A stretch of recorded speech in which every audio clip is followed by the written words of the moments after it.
Same అట్లనే ఆయన ఎవరెవరో ఏమన్నారో వాళ్ళందరినీ టార్గెట్ చేస్తారు అనుకున్నాను. అసెంబ్లీ అంతా కూల్గా మాట్లాడడం, బయట కూల్గా మాట్లాడడం, ఇంత చేంజ్ ఏందో మాకే అసలు అర్థమైతలేదు.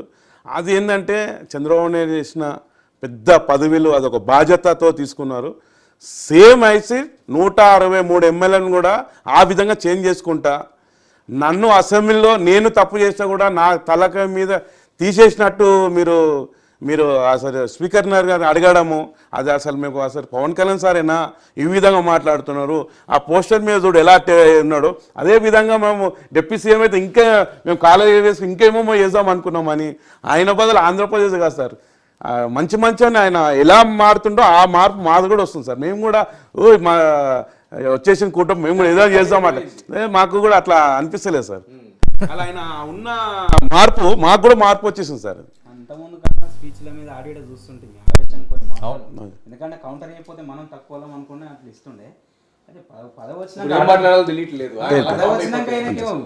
కోరిశంబరి గారు ఎమరాను నన్ను అప్పుడు అన్నావు అట్లా, ఇప్పుడు అట్లా లేదు, పదవి రాగానే బాధ్యత సార్. ఒక సిస్టైనా ఆవేశంతో నేను ఎడవను అంటున్నానని మా పవన్ కళ్యాణ్ ఎక్కడ ఏ వైసీపీలని ఒక మాట అనొద్దు అని మాకే క్లాస్ ఇస్తున్నాడు.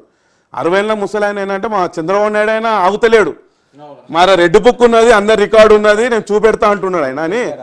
పవన్ కళ్యాణ్ సార్ అయితే ఇంకా ఉల్టా చెప్తున్నాడు, మీరు వైఎస్ఆర్ అని ఒక్క మాట మీరు అనొద్దు, ఆ విధంగా చెప్తున్నాడు. నిమిషం కూడా వేస్ట్ చేయకుండా ప్రజల జీవితానికి ఖర్చు పెడుతున్నాను. సిద్దిపేట నుంచి నగేష్ మరో కాలర్ ఉన్నారు. నగేష్ గారు, దయచేసి మీరు టీవీ చూడొద్దు, టీవీ మ్యూట్లో పెట్టుకొని మీరు మాట్లాడితే రైట్ కట్ అయిపోయింది. ఓకే ప్రవీణ్, మీకు ఎలా అనిపిస్తుంది ఆ డిఫరెన్స్ ఏంటి? అంత కామ్ అయిపోయారు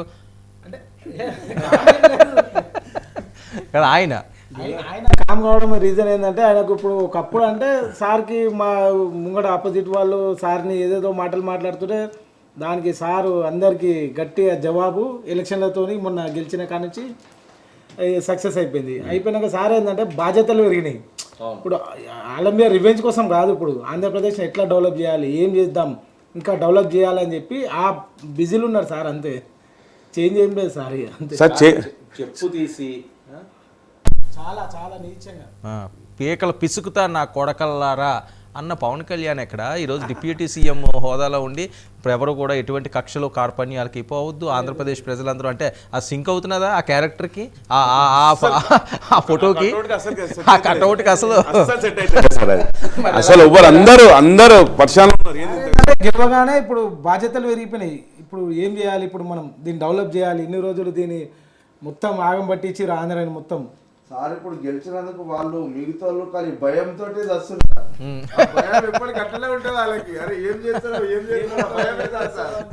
ఇది సైలెంట్, చాలా వైలెంట్.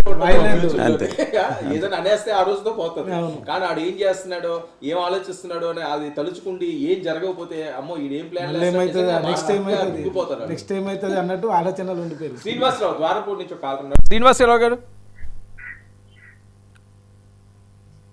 శ్రీనివాసరావు గారు హలో, మాట్లాడండి.